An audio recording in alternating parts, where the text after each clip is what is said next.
नमस्कार. आजच्या सत्य क्राईम कथेमध्ये आपलं स्वागत आहे. प्रतिभा 17 वर्षाची होती.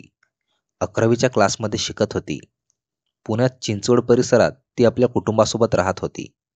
पुण्यात उदरनिर्वाह करणं म्हणजे सोपं नाही, पण तरीही प्रतिभाच्या वडिलांनी आपल्या कुटुंबाला कसलीच कमतरता भासू दिली नाही.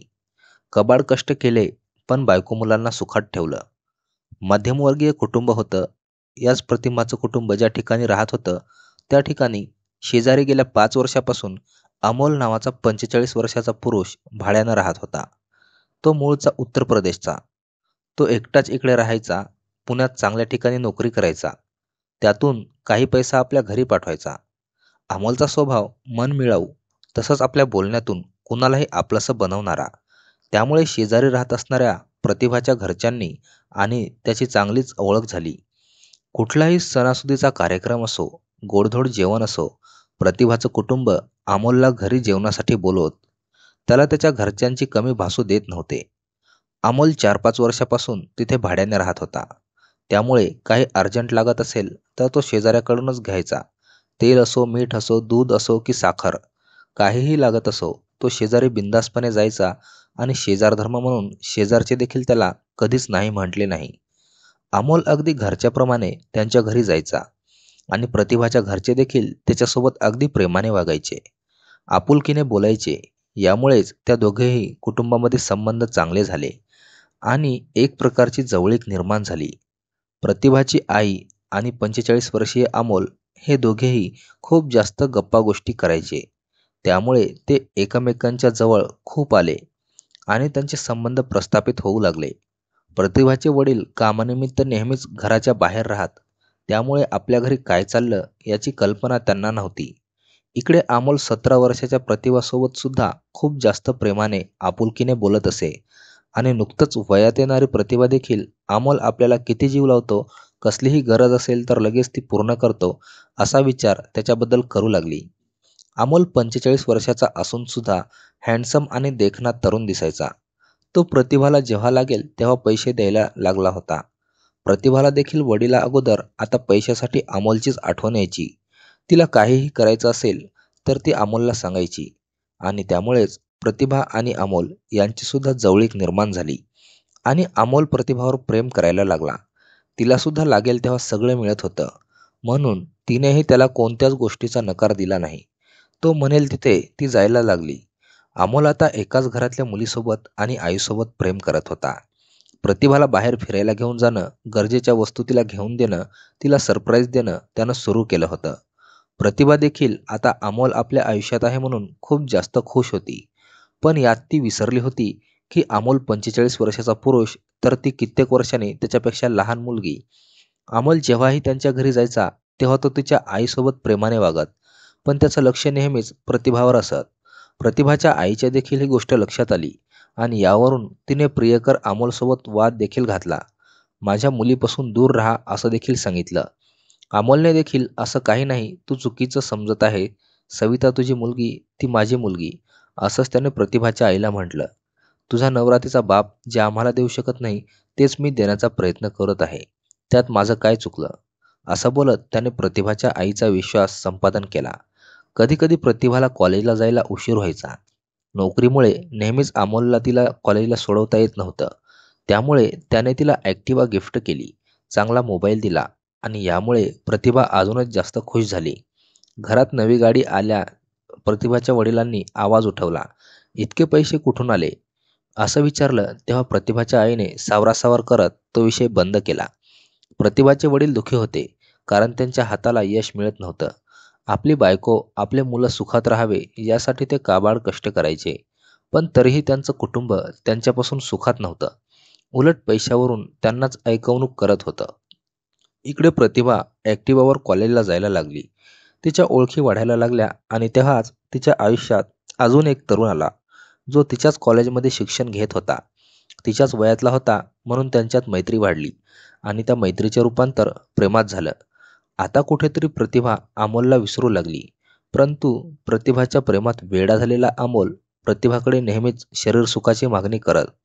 खरं तर अगोदर तीही त्याच्या सगळ्या मागण्या पूर्ण करायची, परंतु तिच्या आयुष्यात दुसरा तरुण आल्यानंतर तिने अमोलच्या मागण्यांना नकार दिला. अमोलकडे ती दुर्लक्ष करू लागली. तेव्हा अमोल तिला जवळ घेत म्हणायला लागला, काही चुकलंय का विचारू लागला. तेव्हा प्रतिभा त्याला म्हणाली, मला आता आपले संबंध नको आहेत. घरी कुणाला समजलं तर प्रॉब्लेम होईल. तेव्हा अमोल तिला म्हणाला, 2 वर्षापासून आपण संपर्कात आहोत. 5 वर्षापासून मी तुझ्या शेजारी राहायला आलो. आपला घरोबा चांगला आहे, त्यामुळे कुणीही कसलाही संशय घेणार नाही. मला तू खूप आवडते. तू माझ्यासोबत लग्न कर, मी तुला सुखात ठेवेल. परंतु प्रतिभा त्याला म्हणाली, आपल्या वयात खूप जास्त अंतर आहे. तू 45 वर्षाचा तर मी 17 वर्षाची. आपल्या लग्नाला कोणीही मंजुरी देणार नाही. त्यामुळे मी तुझ्यासोबत लग्न करू शकत नाही आणि आज नंतर कुठलाही संबंध ठेवू शकत नाही. आता मात्र अमोलला प्रतिभाचा राग आला. अमोल आणि प्रतिभामध्ये काय सुरू आहे याचा संशय प्रतिभाच्या आईलाही होता. पण तरीही ती अमोलच्या संपर्कात होती. त्यांचे संबंध तसंच सुरू होतं, कारण तिला अमोलवर विश्वास होता. अमोल आता प्रतिभाला वारंवार फोन करायला लागला, मेसेज करायला लागला. पण प्रतिभा त्याच्याकडे दुर्लक्ष करत तिने त्याला फेसबुकवरून, इंस्टाग्रामवरून ब्लॉक करून टाकलं. फोन लिस्टमध्येही त्याचा नंबर ब्लॉक लिस्टला टाकला. त्यामुळे अमोल तिला संपर्क करू शकत नव्हता. तो वेगवेगळे सिम कार्ड बदलून प्रतिभाला कॉन्टॅक्ट करत. परंतु प्रतिभा त्याला प्रत्येक वेळी एकच उत्तर देत होती की आपल्या वयात खूप जास्त अंतर आहे, त्यामुळे आपण लग्न करू शकत नाही. मला तुझ्यासोबत कुठलाही संबंध ठेवायचा नाही. खरं तर अमोल एकाच घरातल्या 2 स्त्रियांसोबत संबंध ठेवत होता, आई आणि मुलीसोबत. आणि आता प्रतिभा असं बोलायला लागल्यानंतर त्याची खूप जास्त चिडचिड होत होती. ती परत आपली व्हावी, आपल्यासोबत राहावी यासाठी तो नेहमी तिच्या घरी जात होता. पण तरीही तिने त्याच्याकडे लक्ष दिलं नाही. म्हणून त्याने चिडूनच तिला आपण दिलेले महागातले गिफ्ट, आणलेले पैसे, आपण दिलेली गाडी परत मागितली. तुला जर माझ्यासोबत संबंध ठेवायचे नसेल तर मी दिलेली प्रत्येक वस्तू मला परत कर, तो तिला म्हणू लागला. मी दिलेले सगळे पैसे मला परत हवे, तो म्हणू लागला. परंतु प्रतिभा मध्यमवर्गीय कुटुंबातील होती. आत्ताशी 11वीत असल्यामुळे तिच्याकडे इतके पैसे नव्हते जे ती अमोलला परत करू शकेल. म्हणून ती अमोलला म्हणाली, माझ्याकडे आता इतके पैसे नाहीत, पण जेव्हा येतील तेव्हा मी नक्कीच परत करेल. असेच काही दिवस गेले आणि तेव्हाच अमोलला प्रतिभा एका दुसऱ्या मुलासोबत दिसली. त्याने बाहेरून चौकशी केल्यानंतर कळाले की प्रतिभाच्या आयुष्यात दुसरा मुलगा आला आहे आणि ती त्याच्यावर प्रेम करते आणि त्यामुळेच तिने त्याच्यासोबत लग्न करायला नकार दिला. आता मात्र अमोल चिडला. तशीही अमोलची मागणी चुकीचीच होती, कारण अमोल प्रतिभाच्या बापाच्या वयाचा होता. 45 वर्षाचा होता आणि प्रतिभा नुकतीच तरुण पिढीत पाय ठेवणारी तरुणी. त्यामुळे ती जे म्हणत होती ते योग्य होतं. पण अमोलला हे खटकत होतं. त्याला तिची सवय लागली होती आणि प्रतिभा त्याच्या प्रत्येक गोष्टींना नकारत होती. त्याच्यासोबत संबंध प्रस्थापित करायला ती नको म्हणत होती आणि म्हणूनच अमोलला तिचा राग आला. आपले पैसे, आपल्या वस्तू ती परत करत नाही म्हणून तो चिडला आणि त्याने रागानेच आपल्या भाच्याला उत्तर प्रदेशला फोन केला आणि पुण्यात बोलावून घेतले. भाचा इकडे आल्यानंतर त्याला सगळ्या गोष्टी सांगितल्या आणि दोघांनी मिळून प्रतिभाला संपवण्याचा निर्णय घेतला. अमोलच्या मनात इतक्या सगळ्या गोष्टी सुरू होत्या, पण त्याने प्रतिभाच्या आईला त्याची भनकसुद्धा लागू दिली नाही. 11 मे रोजी रविवारी प्रतिभा घरामध्ये एकटीच होती. अमोल तिच्या शेजारी वास्तव्यास होता. त्या दोघांमध्ये आर्थिक व्यवहारातून तसेच लग्न न करण्याच्यातून वाद निर्माण झाला होता. त्यामुळे त्याने प्रतिभाला फोन केला व आज मला तुला शेवटचं भेटायचं आहे असं सांगून तिला सगळं क्लिअर करू असं प्रतिभाने ठरवलं व ती आपल्या सोसायटीच्या खाली अमोलला भेटण्यासाठी आली आणि त्याला रस्त्यावर इकडे तिकडे शोधू लागली. प्रतिभाला घराच्या बाहेर आलेलं पाहून तोंड बांधलेला अमोल व त्याचा भाचा हे तिच्याजवळ गाडीवर गेले. प्रतिभा काही बोलणार तोच अमोलने तिच्यावर शस्त्राने हल्ला केला. 2-3 वेळा हल्ला केल्यामुळे ती जागीच कोसळली आणि हे दोघेही तेथून पळून गेले. चेहरा पूर्ण झाकल्यामुळे त्यांचा चेहरा कोणालाही दिसला नाही. परंतु प्रतिभा रक्ताच्या थारोळ्यात पडल्यानंतर आजूबाजूचे लोक तेथे जमा झाले. पोलिसांना फोन करण्यात आला. माहिती मिळताच पोलीस घटनास्थळी पोहोचले. प्रतिभाला घाईतच हॉस्पिटलमध्ये घेऊन जाण्यात आले, परंतु तिला तपासल्यानंतर डॉक्टरांनी तिला मृत घोषित केले. अमोलच्या 1-2 वारातच तिचा मृत्यू झाला असेल असं डॉक्टरांकडून सांगण्यात आलं. पोलिसांनी CCTV कॅमेरे चेक केले. गाडीवर आलेल्या तरुणांचा चेहरा दिसत नव्हता, परंतु नंबर प्लेटवरून माहिती काढण्यात आली. तसंच प्रतिभाला शेवटचा फोन कुणाचा आला होता हे तपासले आणि त्यावरून प्रतिभाचा शेजारी राहत असलेला अमोल याचं नाव पुढे आलं. पोलिसांनी त्याचा नंबर ट्रेस केला.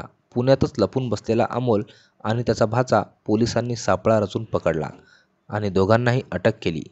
अगोदर त्यांनी उडवाउडवीची उत्तरं दिली, पण नंतर आपण केलेला गुन्हा अमोलने कबूल केला. मला प्रतिभा आवडायची, मला तिच्यासोबत लग्न करायचं होतं. गेल्या 2 वर्षापासून ती माझ्यासोबत होती, पण तिच्या आयुष्यात दुसरा तरुण आल्यानंतर तिनं मला सोडलं. माझ्यासोबत लग्न करण्यास नकार दिला. माझ्यासोबत संबंध प्रस्थापित करायला नकार दिला. मला राग कंट्रोल झाला नाही. माझे पैसे, माझे गिफ्ट ती परत देत नव्हती. म्हणूनच मी तिला भाच्याची मदत घेऊन संपवलं. आता मात्र अमोल गजाआड आहे आणि प्रतिभा मात्र देवाकडे. प्रतिभाचं कुटुंब सगळं दुःखात आहे, कारण त्यांच्या शेजाऱ्यांनीच त्याच्या मुलीचा जीव घेतला. यात दोषी आहे प्रतिभाची आई देखील, जिने मुलीच्या चुकांवर पडदा घालायचं काम केलं. नवऱ्यासोबत खोटं बोलली. बापाच्या मनात पहिल्यांदाच प्रश्न पडल्यानंतर घरातील आईने देखील मुलीला प्रश्न विचारले असते, इतके पैसे तुझ्याकडून कुठून येतात? इतके महागडे गिफ्ट तिला कोण देतं? तर नक्कीच प्रतिभा आज त्यांच्यामध्ये असती. परंतु ज्या घरातील आईच वाईट मनाला असली, तर त्या घरातील मुलांचे हेच हाल होतात. प्रतिभाच्या आयुष्यात तिने चुकी केली, कारण तिला जे हवं होतं ते सगळं अमोलकडून मिळालं आणि कुठेतरी त्यात ती वाहत गेली. परंतु जीवनाचा खरा अर्थ समजल्यानंतर, हे चुकीचं आहे समजल्यानंतर वेळ निघून गेली आणि तिला जीव गमवावा लागला. खरं तर घरातल्या मोठ्या माणसांनीच आपल्या मुलांवर लक्ष द्यायला हवं. शेजारी पाजारी कितीही जवळचे असू द्या, थोडं अंतर ठेवायलाच हवं. आपल्या घरी कोण येतं, काय येतं, किती वेळा येतो, याकडे सुद्धा घरच्यांचं लक्ष असायला हवं. ज्या घरात माणसाचं राज्य असतं, ज्या घरात बापाचा खंबीरपणा असतो, त्या घरात कुणाचीच वाईट नजर पडत नाही. प्रतिभा आणि त्यांच्या घरात मात्र बाप बाहेर कष्ट करत राहिला आणि आई शेजाऱ्याच्या प्रेमात राहिली आणि मुलीचं आयुष्य मात्र उद्ध्वस्त झालं. मित्र आणि मैत्रिणींनो, आपल्याही घरातील मुलांकडे जर महागड्या वस्तू येत असतील, तर नक्कीच त्यांना प्रश्न करत चला. आपला आवाज उठवत चला, जेणेकरून आपल्या मुलांच्या चुका वेळेत लक्षात येतील आणि असल्या गुन्ह्यापासून, असल्या धोक्यापासून ते वाचतील. बाकी तुम्हाला या घटनेतून काय वाटतं? खाली कमेंटमध्ये नक्कीच सांगा. ही सत्य क्राईम घटना असून पुण्यात घडली आहे. नावे मात्र काल्पनिक ठेवली आहेत. चला, व्हिडिओला लाईक करा आणि चॅनलवर जर नवीन असाल तर आपल्या चॅनलला सबस्क्राईब करायला अजिबात विसरू नका. भेटूया अशाच एका नवीन क्राईम स्टोरीमध्ये. तोपर्यंत सतर्क राहा आणि स्वतःची काळजी घ्या. धन्यवाद.